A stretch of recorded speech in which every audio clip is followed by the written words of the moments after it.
সংস্কৃত পাঠশালাতে সকলকে স্বাগত জানাই। আমি সুরজিৎ রয়। আজকে তোমাদের ওয়েস্ট বেঙ্গল স্টেট ইউনিভার্সিটির সংস্কৃতের ফার্স্ট সেমিস্টার মেজর এবং মাইনরের কিছু প্রশ্নোত্তর নিয়ে আলোচনা করব। তোমরা অনেক দিন ধরেই বলছো প্রশ্নোত্তর আলোচনা করতে, কিন্তু আমার একটু সমস্যার কারণে আমি করতে পারছিলাম না। যাই হোক, আজকে তোমাদের একটু কয়েকটা অব্যয়ের ওপর আমি কিছু প্রশ্নোত্তর নিয়ে আলোচনা করব। এই অব্যয় থেকে তোমাদের 5 নাম্বার আসবে। কি করতে হবে? শুধু একটা বাক্য রচনা করতে হবে, ঠিক আছে?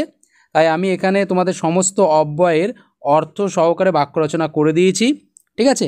এবং একটু দেখে নাও, খুব সহজভাবে আমি বাক্য রচনাগুলো করেছি যাতে তোমরা সহজেই মুখস্থও করতে পারো এবং পরীক্ষার খাতায় লিখে আসতে পারো।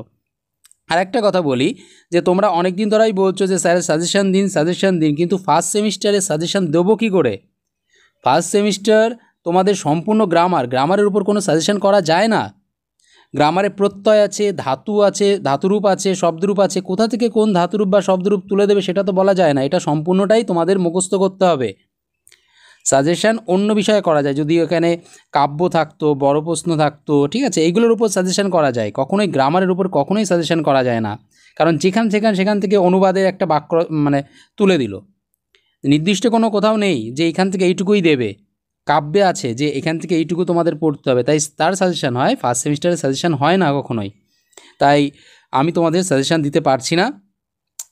যাই হোক, তোমরা সম্পূর্ণভাবে ভালো করে পড়ো, আর আমি চেষ্টা করব যদি একটা ক্লাস নেওয়া যায় তোমাদের অনলাইন, তাহলে আমি সেই ক্লাসটা নেব। তোমাদের এর আগেও অনেকবার আমি ক্লাস নিয়েছি, ঠিক আছে? যাই হোক, দেখে নাও অব্যয়ে। দেখো আমি কি দিয়েছি, অব্যয়ের অর্থ দিয়েছি, বাক্য দিয়েছি, ঠিক আছে? তোমাদের অর্থটা দরকার পড়বে না, তবুও দিয়েছি কেন? কারণ যাতে তোমাদের সুবিধা হয় বুঝতে। দেখে নাও, প্রথমে কি বলছে? অদ্য কথার অর্থ হচ্ছে আজ। আজ দিয়ে একটা বাক্য রচনা করো। অদ্য রাম বিদ্যালয়ম গচ্ছতি, আজ রাম বিদ্যালয়ে যাচ্ছে। এটা খুবই সহজ বাক্য। যদি মনে করো না এরকম বাক্য লিখবো না, তাহলে রামের জায়গায় যে কোনো একজনের নাম বসিয়ে দাও, তারপরে বিসর্গ বসিয়ে দাও, তাহলেই হবে। শুধুমাত্র মাথায় রাখবে যার শেষে আকার আছে তাতে বিসর্গ বসবে না, বাকি সবার ক্ষেত্রে বিসর্গ বসে যাবে। তুমি রামের বদলে শ্যাম নাও, হচ্ছে বালক নাও, বালক ও বিদ্যালয়ম গচ্ছতি, তাও হবে। আর বিদ্যালয়ের জায়গায় তুমি যদি বলো গৃহম গচ্ছতি, তাতেও হবে। মন্দিরম গচ্ছতি, তাতেও হবে, ঠিক আছে? যাই বলো, এরকম বাক্য হলেই হবে, ঠিক আছে? এর মানে এই নয় যদি শুধু এই বাক্যটা লিখলেই নাম্বার পাবে, যে কোনো বাক্য লিখতে পারো, ঠিক আছে? তাই জন্য একটা বলে দিই, রামের জায়গায় তুমি শ্যাম লেখো, শ্যামহ। যাই লিখছো বিসর্গ দিয়ে দাও, শ্যামহ।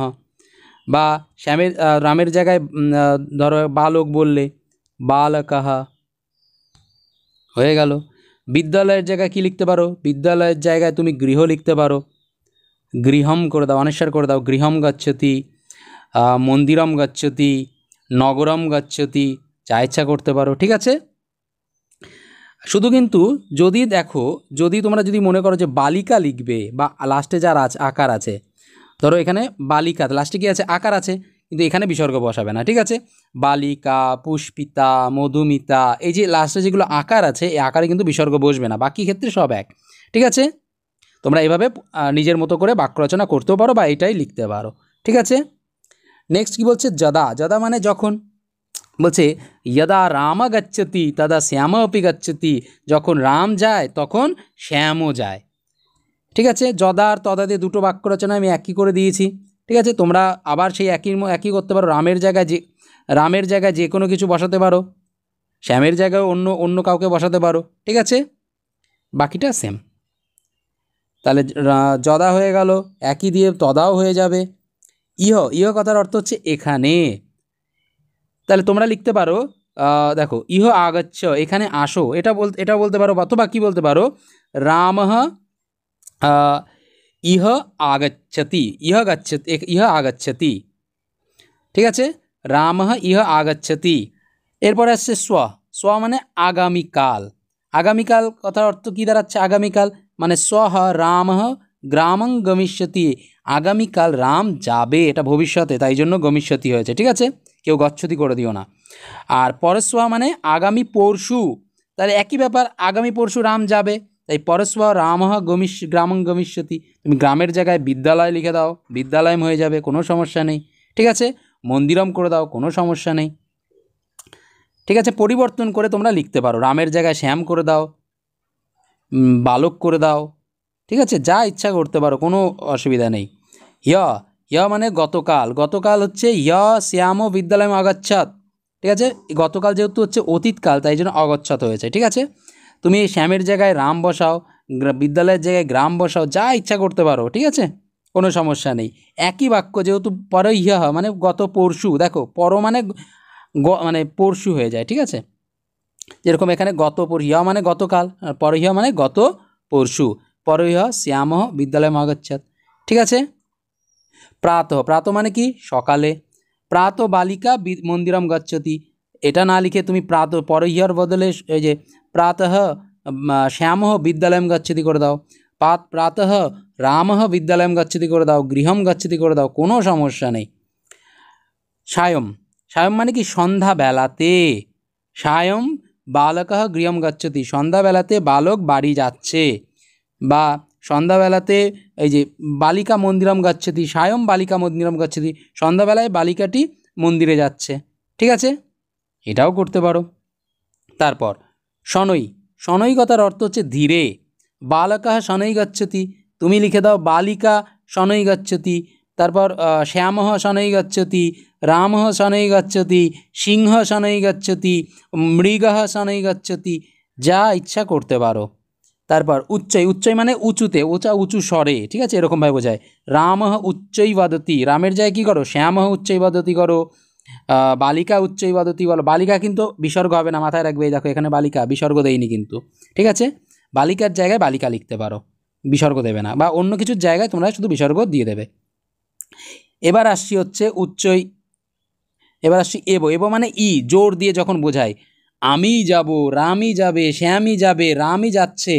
ঠিক আছে, সেই ক্ষেত্রে এব শব্দ ব্যবহার হয়। যেরকম এখানে রাম এব গচ্ছতি, রামই যাচ্ছে। বুঝতে পারলে, এখানে রামের জায়গায় বালিকা লেখো, বালিকা এব গচ্ছতি, শ্যামও এব গচ্ছতি। বুঝতে পারলে, আশা করি তোমরা বুঝতে পারছো। এবার আসছি ইব। ইব কথার অর্থ হচ্ছে মতো। ইব কথার অর্থ হচ্ছে মতো।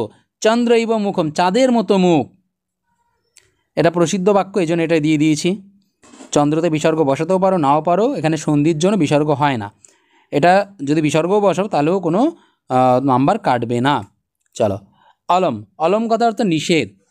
বলছে বিবাদেন অলম মানে ঝগড়ার প্রয়োজনীয়তা নেই, নিষেধ বা প্রয়োজন নেই। এখানে নিষেধ হবে না, অ্যাকচুয়ালি প্রয়োজন নেই। উপরি, উপরি মানে উপরে। বৃক্ষস্য উপরি বানর অস্তি, গাছের ওপর বানর রয়েছে। তুমি লিখতে পারো গৃহস্য, বৃক্ষর জায়গায় গৃহ লিখে দাও, গৃহস্য উপরি বানর অস্তি। তুমি বানরের জায়গায় লিখে দাও শিশু অস্তি, রাম অস্তি, শ্যাম অস্তি, যা ইচ্ছা লিখতে পারো। ঠিক আছে, সেটা তোমাদের উপর নির্ভর করছে। অধ, অধ মানেও সেই এক। বৃক্ষস্য অধ বানর অস্তি, গাছের নিচে বানর আছে, তুমি গাছের নিচে বানরের জায়গায় মৃগ লিখে দাও, মৃগ অস্তি, ময়রি গ বিসর্গ। ঠিক আছে, ময়রি গ বিসর্গ। দেখো আমি তোমাদের এতগুলো করছি কেন, কারণ যদি সবাই এক লেখো তাহলে যে খাতা দেখবে সবাই ভাববে যে একই লিখে ফেলেছে।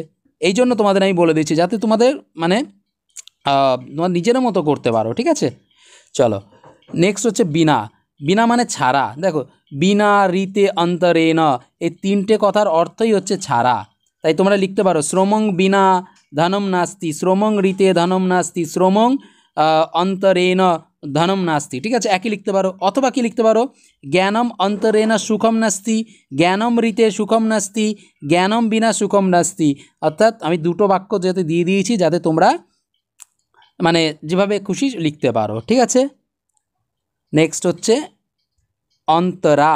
অন্তরা কথার অর্থ হচ্ছে মধ্যে। তং মাং অন্তরা হরিহি, তোমার আমার মধ্যে হরি। ঠিক আছে, আর উভয়ত, উভয় এটা প্রসিদ্ধ উদাহরণ বলে আমি দিয়ে দিয়েছি। একটা দুটো একটু মুখস্থ করে নিও, কারণ এখানে আমি সহজ করতে পারতাম। ঠিক আছে, এটাও সহজ আছে, এমন কঠিন নয়, কোনো কঠিন সেরকম নয় কিন্তু। উভয়তঃ, উভয়ত মানে উভয় পাশে, উভয় পাশে মানে দুদিকেই।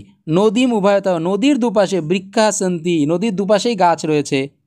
পরিতঃ মানে সব দিকে, পরিতঃ মানে কি সব দিকে। বলছে কি গৃহং পরিতঃ বৃক্ষাঃ সন্তি, দেখো বাড়ির চারিদিকে, সব দিকে মানে চারিদিকে, এটা পরিতঃ মানে চারিদিকে, বাড়ির চারিদিকে গাছ রয়েছে। নদীর চারিদিক তো হতে পারে না। ঠিক আছে, তোমরা এখানে লিখতে পারো নদীর জায়গায় গৃহমটা লিখে দিতে পারো, গৃহম অভিতঃ উভয়তঃ বৃক্ষাঃ সন্তি, গৃহের উভয় দিকে তোমার গাছ রয়েছে। এবার আসছে প্রাক। প্রাক মানে আগে, বলছে প্রাক। প্রাক মানে হচ্ছে আগে। গ্রামাৎ প্রাক মন্দিরামস্তি, গ্রামের আগে মন্দির রয়েছে। পরম মানে হচ্ছে কিন্তু, বলছে রামঃ গচ্ছতি পরম শ্যামঃ না গচ্ছতি, রাম যাচ্ছে কিন্তু শ্যাম যাচ্ছে না। এই টোটাল 25টাই তোমাদের রয়েছে হচ্ছে কি অব্যয়। আশা করি তোমরা এখান থেকে নিজেদের মতো করে অব্যয় করতে পারবে। যদি তোমাদের কোথাও কোথাও বুঝতে অসুবিধা হয়ে থাকে আমাকে অবশ্যই জানাতে পারো। আর যদি লাস্ট মুহূর্তে সম্পূর্ণ নোট পেতে চাও, ঠিক আছে, তাহলে আমার নিচে দেওয়া এই নাম্বারে যোগাযোগ করতে পারো। টোটাল ফিস হচ্ছে 500 টাকা। আজ এই পর্যন্তই। খুব ভালোভাবে তোমরা প্রিপারেশান নিতে থাকো।